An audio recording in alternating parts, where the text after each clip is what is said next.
Oke, hai semuanya, apa kabar? Kembali lagi ke channel YouTube saya dengan saya Egi.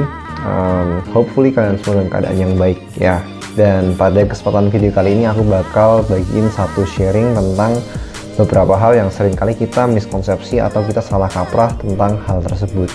Nah, aku mau bagi ini ada tiga nih guys ya. Ada tiga hal-hal yang seringkali ini kita salah pengertian sehingga itu menghambat kita untuk kita grow atau kita bertumbuh menjadi sukses ataupun menjadi pribadi yang lebih baik. Nah, kita masuk ke topik bahasan yang pertama.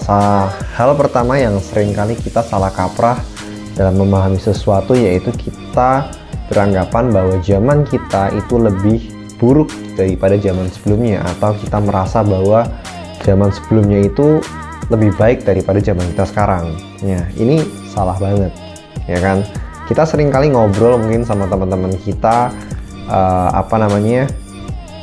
bercerita bahwa orang tua kita mungkin dulu hidupnya kok lebih enak ya, mereka gampang sekali untuk bisa sukses, bisa lebih kaya ataupun berhasil, cukup dengan kerja keras dan berjalan dengan waktu maka sukses datang sendirinya. Sedangkan kita pada zaman sekarang, digitalisasi, internet, sosial media, semuanya kayaknya semakin banyak tantangan dan upgrade diri, skill yang harus dikuasai untuk kita bisa berhasil. Nggak cukup hanya dengan kerja keras dan berusaha. Koneksi, background, resource, uang, itu semua mempengaruhi untuk zaman sekarang ini, ya nggak sih? Tetapi pada kenyataannya ya guys ya, kalau kalian ngobrol dengan orang tua atau teman-teman kalian yang lebih senior, kalian bakal ketemu juga nih bahwa sebenarnya hal itu nggak sepenuhnya benar. Orang tua kita atau orang-orang di zaman kita sebelumnya juga, mereka pada saat itu juga sama-sama susah guys ya.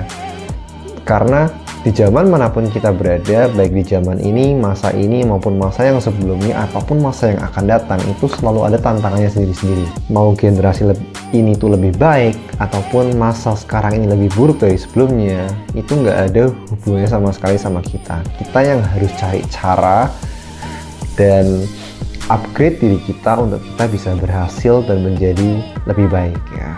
Nah, seperti pada yang kalian ketahui, di zaman kita ini juga akan selalu ada namanya tantangan ya.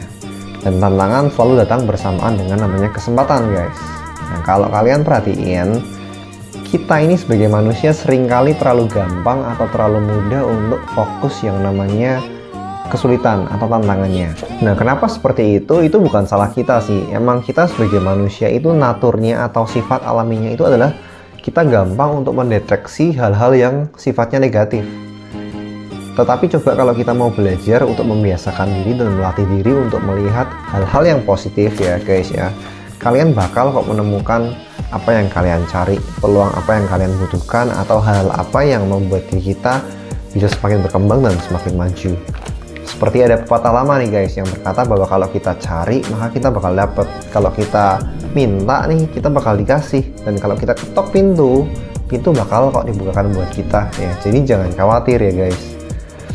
Lalu kita sendirilah yang akan menentukan masa depan kita ini bakal jadi seperti apa, apakah lebih baik ataukah lebih buruk. Dan saya berharap kita semua selalu menentukan pilihan buat diri kita untuk menjadi lebih baik. Kalau bukan kita, lalu siapa lagi yang bakal berjuang buat kita, ya nggak? Sekarang kita bakal masuk ke poin yang kedua, yaitu kata-kata saya nggak tahu gimana caranya untuk menjadi kaya. Ya, itu hal yang kedua yang menurut saya kita seringkali salah sangka atau salah kira menjadi satu hal untuk kita bisa menjadi berhasil atau sukses. Oke, sebelumnya saya bakal cerita ke kalian, ada sebuah cerita nih teman-teman. Jadi ada seorang yang kaya dan berhasil di dalam kehidupannya. Terus temennya, cewek nih temennya itu datang kepada dia untuk menanyakan, bro gimana sih caranya untuk resep gimana caranya untuk aku bisa berhasil seperti kamu. Ya, perempuan ini bertanya kepada pria tersebut, dan pria tersebut dengan baik menjelaskan apa yang dia lakukan, bisnis apa yang dia punya, dan caranya seperti apa. Semua ia kasih tahu kepada si wanita ini ya, sehingga wanita ini tuh seharusnya udah punya semua informasi yang dia butuhkan untuk dia bisa menjadi berhasil, atau sama seperti si pria ini. Nah, apakah seperti itu teman-teman? Apakah si wanita ini bisa berhasil seperti si pria ini? Jawabannya belum tentu, ya nggak sih? Kenapa seperti itu? Karena seringkali ini kita merasa bahwa kita ini tidak berhasil itu karena kita nggak tahu caranya. Padahal kenyataannya bukan seperti itu. Kita belum berhasil atau kita belum bertumbuh atau kita belum menjadi sebagaimana kita mau, itu bukan karena kita nggak tahu caranya guys, tapi kita nggak punya alasan, kita nggak punya reason yang kuat, yang tepat untuk kenapa kita harus berhasil atau kenapa kita harus kaya atau kenapa kita harus sukses. Itu kita nggak punya alasannya ya. Aku akan jelasin ke kalian ya, sebagai manusia kita itu nggak bakal melakukan hal-hal yang di luar nalar kita, sesuatu yang susah atau sesuatu yang menantang kalau nggak ada alasan yang ada di baliknya, atau nggak ada alasan kuat yang mendorong kita untuk melakukan hal tersebut gitu. Dimana kita tahu nih bahwa untuk kita bisa menjadi sukses dan berhasil, kita harus banyak melakukan hal-hal yang susah dan penuh tantangan guys.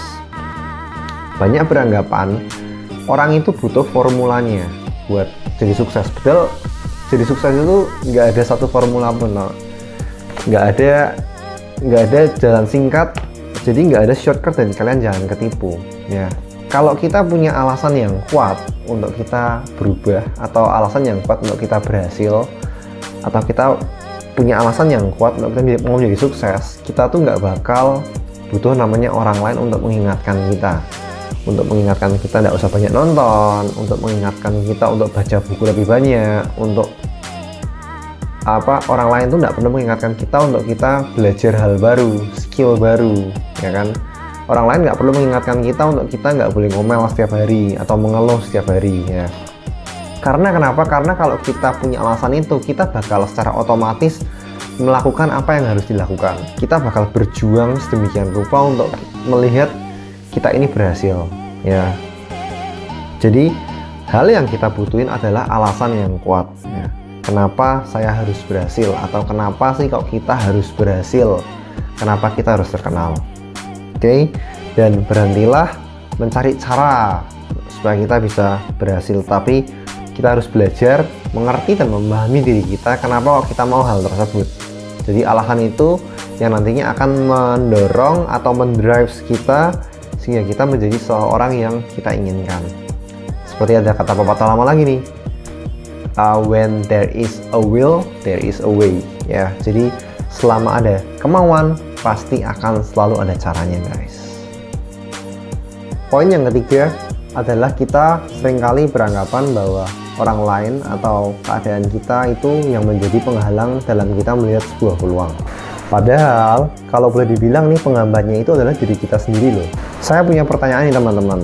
Menurut teman-teman, peluang untuk menjadi sukses atau peluang berhasil itu hanya dimiliki oleh beberapa orang saja, itu benar atau enggak sih?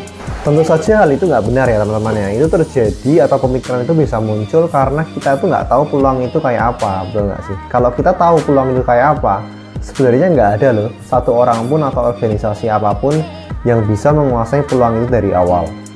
Untuk memulai, aku mesti kasih tahu ke kalian bahwa perubahan adalah sumber dari peluang, atau the father of opportunity. Jadi itu adalah perubahan. Seperti yang saya baca di sebuah artikel menyebutkan bahwa Bill Gates itu menyesal karena dia tidak menjadi pemilik platform Android, di mana kita tahu pemiliknya adalah perusahaan yang bernama Google. Di tahun 1980, Bill Gates sudah menjadi seorang miliuner, sedangkan pemilik Google belum siapa-siapa, dan mungkin kita pun juga nggak tahu siapa dia. Bahkan sampai si Bill Gates ketika sudah menjadi orang nomor 1 terkaya di dunia. Tetapi pada akhirnya siapa yang menjadi pemilik Android? Yaitu adalah Google. Dari sini kita tahu, dari cerita awal ini kita tahu bahwa tidak ada satupun orang yang bisa memiliki peluang dan yang tidak bisa memprediksi perubahan. Hanya orang-orang yang mempersiapkan yang bisa mengambil kesempatan tersebut. Contoh case lain yaitu IBM. Kita tahu IBM adalah sebuah perusahaan raksasa di dunia komputer ya guys ya. Dan kalau kita melihat Steve Jobs dan Steve Wozniak, mereka bukanlah siapa-siapa. Tapi sekarang kita tahu brand Apple itu mendunia sebagai salah satu brand smartphone dan hardware komputer yang sangat digemari oleh banyak orang. Hal yang sama juga terjadi pada perusahaan Nokia lewat perubahan perkembangan handphone atau smartphone. Ketika sebuah perusahaan tidak bisa mengikuti perubahan tersebut, maka mereka bakal ketinggalan zaman dan akan diambil alih oleh siapapun yang sudah mempersiapkannya, guys ya. Jadi jangan khawatir, jangan banyak mengeluh, jangan pesimis ketika kita merasa bahwa peluang itu kok nggak ada ya. Padahal saya percaya peluang itu ada di mana-mana. Kita hanya perlu mencari lebih banyak, belajar lebih banyak, dan mempersiapkan lebih banyak sehingga ketika saatnya datang, kita sudah bersiap-siap dan kita bisa mengenali dan mengambil kesempatan itu. It's up to you. Terakhirnya adalah kita yang memutuskan kok guys, untuk kita ini mau beranggapan bahwa masa sekarang ini lebih baik atau lebih buruk. Dan saya percaya masa sekarang akan menjadi masa yang lebih baik daripada sebelumnya, dan masa depan akan selalu menjadi lebih baik lagi. Kita sendiri yang harus belajar untuk mengetahui apa sih alasan kita untuk kita harus berhasil atau kita harus terkenal, supaya kita nggak hanya tertipu oleh cara-cara untuk kita menjadi berhasil saja. Kita harus belajar untuk mengambil tanggung jawab dalam hidup ini, kurang-kurangi untuk membuat alasan, menunda suatu pekerjaan yang harus kita lakukan, dan kita harus perbanyak untuk kita baca buku, mengembangkan diri kita, dan juga sering-seringlah kita harus berlatih untuk melakukan hal-hal yang susah. Dan akhir kata, jangan lupa untuk selalu berdoa dan minta kekuatannya supaya kita benar-benar bisa mendapatkan apa yang kita mau. Saya percaya kok ketika kita melakukan hal-hal yang harus kita lakukan dengan konsisten dan disiplin, maka sukses atau berhasil itu hanya tinggal masalah waktu saja. Dan di akhir kata, semoga video ini bisa menginspirasi kalian, menjadikan kalian lebih bersemangat. Thank you buat teman-teman yang sudah nonton dari awal sampai akhir. Thank you buat setiap supportnya. Jangan lupa untuk komen, like, dan subscribe, karena itu bakal sangat membantu saya sekali.